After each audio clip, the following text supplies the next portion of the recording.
नमस्कार, बहुत स्वागत है आपका। मैं हूं आपके साथ नेहा दुबे। बिहार लोक सेवा आयोग की प्रारंभिक परीक्षा में जमकर हंगामा हुआ। हंगामा कर रहे परीक्षार्थियों ने आरोप लगाया कि प्रश्न पत्र समय पर नहीं मिले और जबकि कुछ फ्लोर पर सवाल बांटे जा चुके थे। पटना स्थित बापू परीक्षा परिसर में पेपर लीक का आरोप लगा। प्रदर्शन कर रहे कैंडिडेट्स में से एक को पटना डीएम डॉक्टर चंद्रशेखर सिंह ने थप्पड़ जड़ दिया और इसके बाद पुलिस ने बीच बचाव करते हुए कैंडिडेट को साइड में कर दिया। हंगामा होते ही परीक्षा सेंटर में सुरक्षा बढ़ा दी गई है। बता दें आपको कि दोनों थानों की पुलिस को आयोग के दफ्तर के बाहर भी तैनात कर दिया गया। उधर आयोग ने आनन फानन में बैठक बुलाई। बीपीएससी की 17वीं बैठक, जी हां, 17वीं संयुक्त परीक्षा में 4,83,000 कैंडिडेट शामिल हुए। परीक्षा एक ही शिफ्ट में 12 से 2 बजे तक हुई है और बापू परीक्षा परिसर में करीब 12,000 कैंडिडेट एग्जाम देने पहुंचे थे।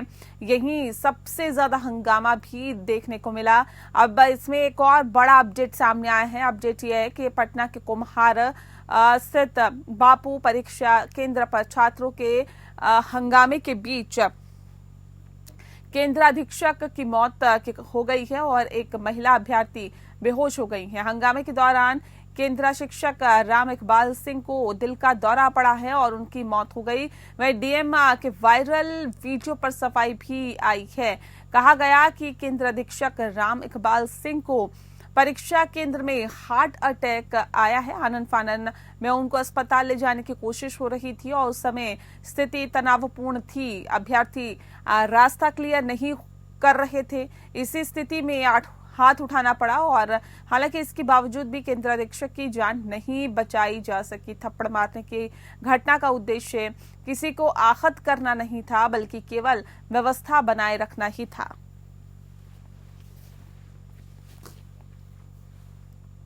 जहानाबाद डीएम कार्यालय में गुरुवार को भाजपा नेता राकेश कुमार और एडीएम विनय कुमार के बीच तीखी बहस हुई।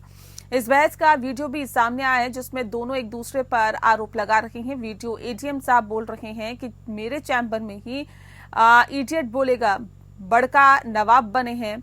वहीं बीजेपी नेता कहते हैं कि बेईमान कहीं का 4 महीने से जांच की फाइल दबाकर बैठे हुए हैं। दोनों के बीच हो रही तू मैं को वहां मौजूद सुरक्षाकर्मी रोकने की कोशिश भी करते हैं।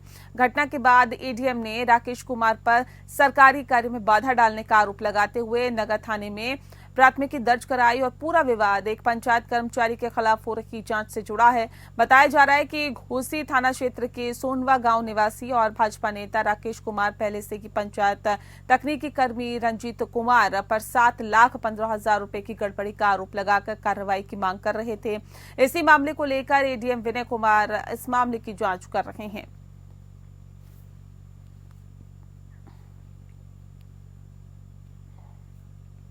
छत्तीसगढ़ सरकार 1 वर्ष पूरे होने पर राजधानी रायपुर स्थित साइंस कॉलेज में आयोजित जनादेश पर्व कार्यक्रम में पद्मश्री से सम्मानित सैंट आर्टिस्ट सुदर्शन पटनायक ने अपनी कला के माध्यम से मुख्यमंत्री विष्णुदेव साय के सुशासन और सरकार को अभिव्यक्त किया है और उन्होंने रेत की अद्भुत कृति तैयार कर छत्तीसगढ़ की उपलब्धियों को दर्शाया है। उल्लेखनीय है कि इस कार्यक्रम में केंद्रीय स्वास्थ्य मंत्री जेपी नड्डा और मुख्यमंत्री विष्णुदेव साय सहित मंत्रीगण और अन्य जनप्रतिनिधिगण के साथ हजारों की संख्या में लोग उपस्थित थे। कार्यक्रम में सुदर्शन पटनायक ने अपनी कला से सबका ध्यान आकर्षित किया और उनकी रेत की अद्भुत कृति ने सभी का मन मोह लिया और इस कृति में मुख्यमंत्री विष्णुदेव साय ने के सुशासन और विकास की झलक दिखाई दी। उन्होंने सरकार की योजनाओं और उपलब्धियों को प्रभावी ढंग से प्रस्तुत किया। बता दें कि मुख्यमंत्री साय के नेतृत्व में छत्तीसगढ़ ने शिक्षा, स्वास्थ्य, आवास, पेयजल जैसी आधारभूत सुविधाओं में उल्लेखनीय प्रगति की है और सुदर्शन पटनायक की इस कला ने जनता को न केवल छत्तीसगढ़ में केवल 1 वर्ष में हुए विकास का एहसास कराया, बल्कि सुशासन की छवि को प्रभावी ढंग से प्रस्तुत भी किया।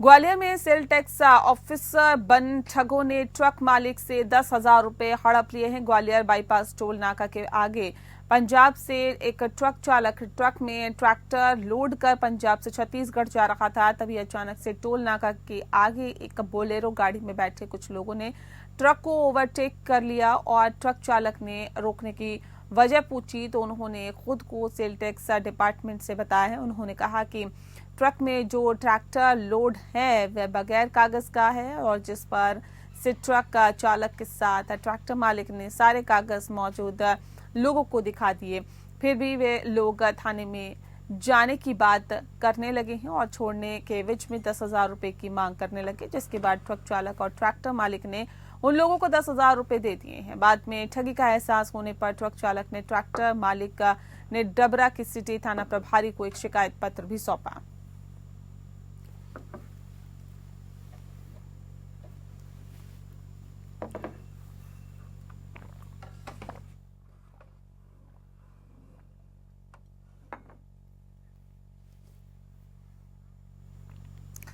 बुधनी के शाहगंज थाना क्षेत्र के अंतर्गत आने वाले ग्राम नांदे नएर में पुलिस ने एक जुए के अड्डे पर बड़ी कार्रवाई को अंजाम दिया है, जिसमें मौके से 12 जुआरियों को गिरफ्तार किया गया। वहीं करीब 4 लाख रुपए नकद और 13,000 पहिया वाहन, 10 जो है वो 2 पहिया वाहन के साथ करीब 18 मोबाइल फोन भी जब्त किए गए हैं।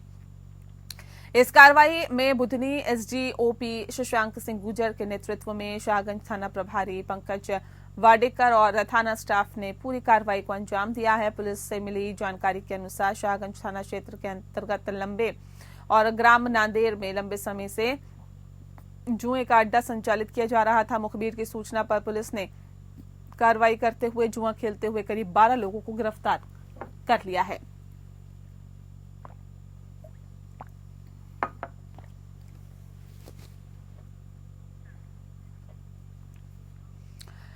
पंजाब हरियाणा के शंभू बॉर्डर पर शनिवार को एक बार फिर से संग्राम छिड़ गया। किसान शंभू बॉर्डर से दिल्ली जाने पर अड़े रहे और पैदल मार्च के जरिए दिल्ली पहुंचने की कोशिश कर रहे किसानों पर पानी की बौछारें और आंसू गैस के गोले दागे गए। आंसू गैस के गोले से 10 किसान घायल हो गए और जिसके बाद साथी किसान घायल किसानों को स्ट्रेचर पर उठाकर ले गया। फिलहाल 101 किसानों का जत्था दिल्ली कूचकर को वापस ले चुका है और ऐसे में आज से 17 दिसंबर 12 बजे रात तक इंटरनेट बंद रहेगा। शंभू बॉर्डर से दिल्ली के लिए किसानों के विरोध मार्च से फिर से शुरू होने के कुछ घंटे पहले हरियाणा सरकार ने शनिवार को सार्वजनिक शांति बनाए रखने के लिए अंबाला जिले के 12 गांवों में मोबाइल इंटरनेट और बल्क एसएमएस सेवाओं को बंद कर दिया है।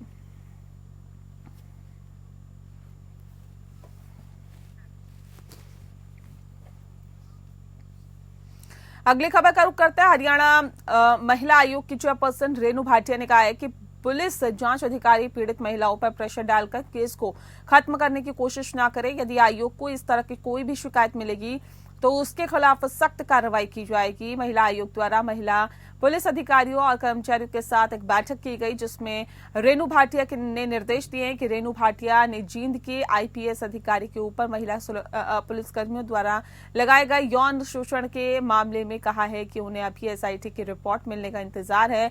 इसका अध्ययन करने के बाद आगे की कार्रवाई की जाएगी। रेणु भाटिया ने कहा है कि कई बार पीड़ित द्वारा पुलिस पर आरोप लगाए जाते हैं कि उन पर केस वापस लेने के लिए दबाव बनाया जाता है, लेकिन अब इस तरह की शिकायतों से निपटने के लिए हरियाणा महिला आयोग साइकोलॉजिस्ट काउंसलर नियुक्त करेगा, जो महिलाओं की काउंसलिंग कर उन्हें न्याय दिलवाने का काम करेंगे।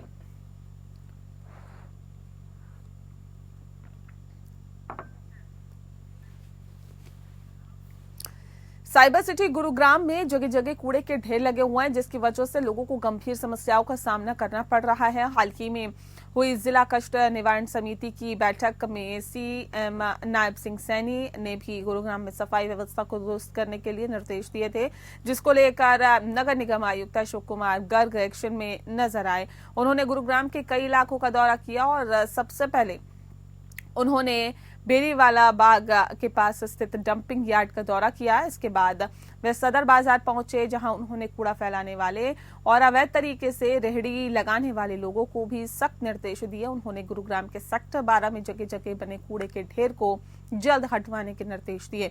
गुरुग्राम के नगर निगम आयुक्त अशोक कुमार गर्ग ने आज कई इलाकों का दौरा करते हुए अधिकारियों को सख्त निर्देश दिए हैं। उन्होंने कहा कि लोगों को भी अपनी जिम्मेदारी समझनी होगी। जगह जगह कूड़ा ना फेंके और साथ ही जो अधिकारी है उनको भी काम करते हुए सख्ती दिखानी होगी। कूड़ा फैलाने वालों के खिलाफ एक्शन लिया जाएगा। उन्होंने ये भी कहा है कि गुरुग्राम के अंदर मलबा और ट्रक भर के जगह जगह कूड़ा फेंकने वालों के खिलाफ अब टीम कार्रवाई कर रही है और उनके चालान भी काटे जा रहे हैं।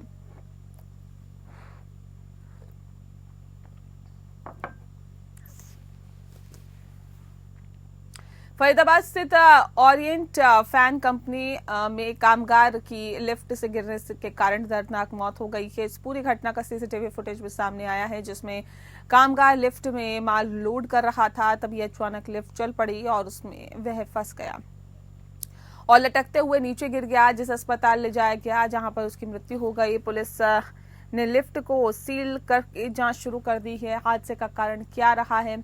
पुलिस के अनुसार मृतक का नाम अनिल थापा था, जो कि ठेकेदार की मार्फत यहां पिछले 6 महीने से काम कर रहा था। सेक्टर 7 की चौकी इंचार्ज ने बताया कि कामगार अनिल थापा पिछले 6 महीने से ठेकेदार के मार्फत यहां पर काम कर रहा था और लिफ्ट में सामान ले जाने के लिए उसमें लोड कर रहा था, तभी अचानक लिफ्ट चल पड़ी और वह नीचे गिर गया, जिसे ESIC अस्पताल ले जाया गया और उन्हें अस्पताल से सूचना मिली तो वह मौके पर पहुंचे, लेकिन तब तक उसकी मौत हो चुकी थी। जांच अधिकारी ने कहा कि फिलहाल उसे जगह को सील कर दिया गया है और मैकेनिक को बुलाकर जांच करवाई जाएगी और आखिरकार लिफ्ट अपने आप कैसे चली। वहीं कंपनी कर्मचारी अरविंद तिवारी ने बताया कि मृतक अनिल थापा ठेकेदार के द्वारा यहां काम कर रहा था और लिफ्ट में माल लोड कर रहा था, तभी अचानक लिफ्ट चल पड़ी और वह लिफ्ट के पिलर में फंसकर गिर गया और उसकी पसलियां टूट गई। लेकिन कंपनी ने काफी देर बाद उसे अस्पताल पहुंचाया और उसे प्रॉपर इलाज नहीं मिल पाया, जिसकी वजह से उसकी मौत हो गई।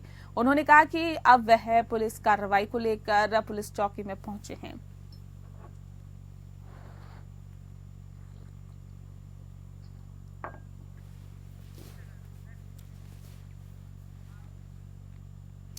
फरीदाबाद में एक शादी समारोह के दौरान खाना लाने में देरी होने पर कुछ युवकों ने वेटर को गोली मार दी, जिसकी मौत हो गई। क्या आपको बता दें कि दरअसल सैनिक कॉलोनी में आयोजित एक शादी समारोह में मुबारक नाम के युवक को खाना सर्वे करने के लिए वेटर के तौर पर बुलाया गया था। आरोप है कि यहाँ पर कार्यक्रम के दौरान उसे एक टेबल पर खाना सर्वे करने के लिए देर हो गई और जिस पर पहले तो टेबल पर लोग बैठे भड़क गए और जब उसने विरोध किया तो नाराज होकर टेबल पर बैठे मोहित नाम के शख्स ने उसे गोली मार दी।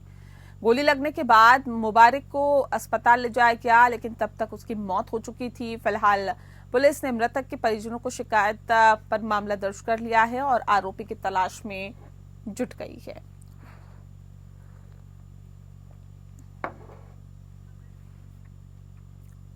संभल में 46 साल से बंद पड़े मंदिर को खोला गया और डीएम ने और एसपी ने मंदिर के गेट को खुलवाया। ये मंदिर 1978 में संभल में हुए विवाद की बाद से बंद था। ये मंदिर सपा सांसद बर्ग के इलाके में है और शनिवार को दरअसल जिलाधिकारी और पुलिस अधीक्षक ने अवैध अतिक्रमण और बिजली चोरी के खिलाफ अभियान चलाया।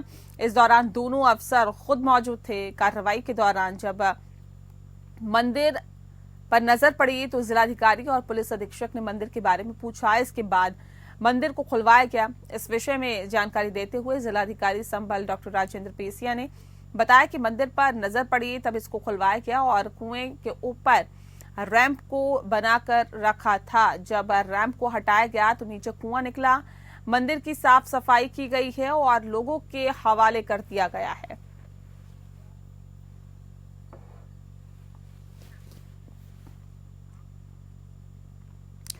जनपद संभल में 24 नवंबर को हुई हिंसा के बाद जिला प्रशासन बेहद सख्त है और लगातार कार्रवाई करने में जुटा हुआ है। शनिवार को जिलाधिकारी डॉक्टर राजेंद्र पेसिया और पुलिस अधीक्षक कृष्ण कुमार बिश्नोई के नेतृत्व में सुबह सुबह ही विद्युत विभाग के साथ मिलकर विद्युत चेकिंग अभियान चलाया गया।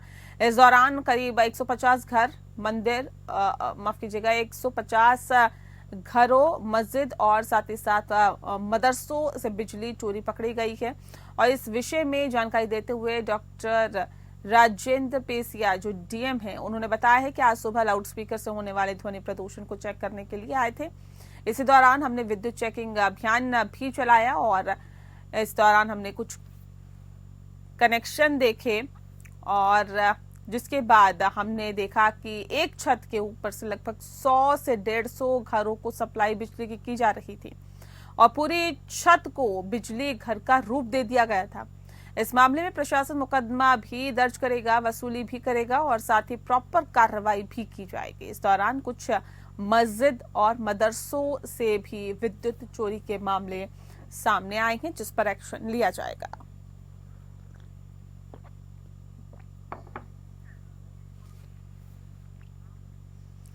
बोकारो रामगढ़ नेशनल हाईवे मुख्य पथ कसमा थाना क्षेत्र के दांतू के पास एक बोलेरो ने एक खड़े हुए ट्रक में जोरदार टक्कर मार दी। इस हादसे में एक ही घर के रहने वाले 5 लोगों की मौत घटनास्थल पर ही हो गई है, जिसमें माता पिता और 2 बच्चे सहित मृतक व्यक्ति का चचेरा भाई शामिल है। हादसे में एक बच्ची, एक व्यक्ति और एक महिला घायल है, जिसमें महिला की स्थिति गंभीर बताई जा रही है। जानकारी के मुताबिक मृतक रामगढ़ जिले के गोला थाना क्षेत्र के सूत्री गांव के रहने वाले हैं। पूरा परिवार मुंडन समारोह में शामिल होकर अपने गांव लौट रहे थे। इसी दौरान सड़क हादसे के कारण लंबी जाम लग गया और जाम के कारण बोलेरो तेज गति की वजह से खड़े ट्रक के पीछे से जोरदार टक्कर मार दी गई। जानकारी के मुताबिक सड़क पर एक हाईवा और ट्रैक्टर में टक्कर होने से ट्रैक्टर में लदे गोबर में दबने से एक व्यक्ति की मौत हो गई थी, जिसके बाद सड़क जाम हो गया और सड़क जाम होने के कारण तेज रफ्तार बोलेरो ने अनियंत्रित होकर ट्रक में पीछे से टक्कर मार दी। इस तरह से 2 हादसों में कुल 6 लोगों की मौत हो गई।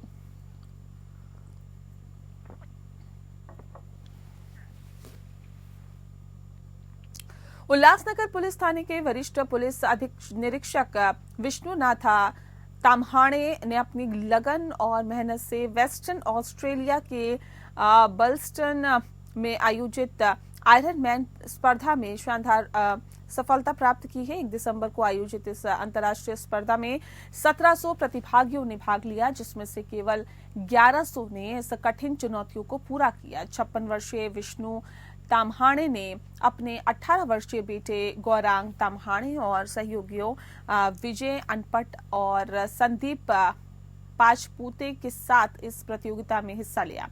विष्णु और उनके साथी इस चुनौती को पूरा करने में सफल रहे। हालांकि गौरांग को खराब मौसम के कारण बीच में ही रुकना पड़ा।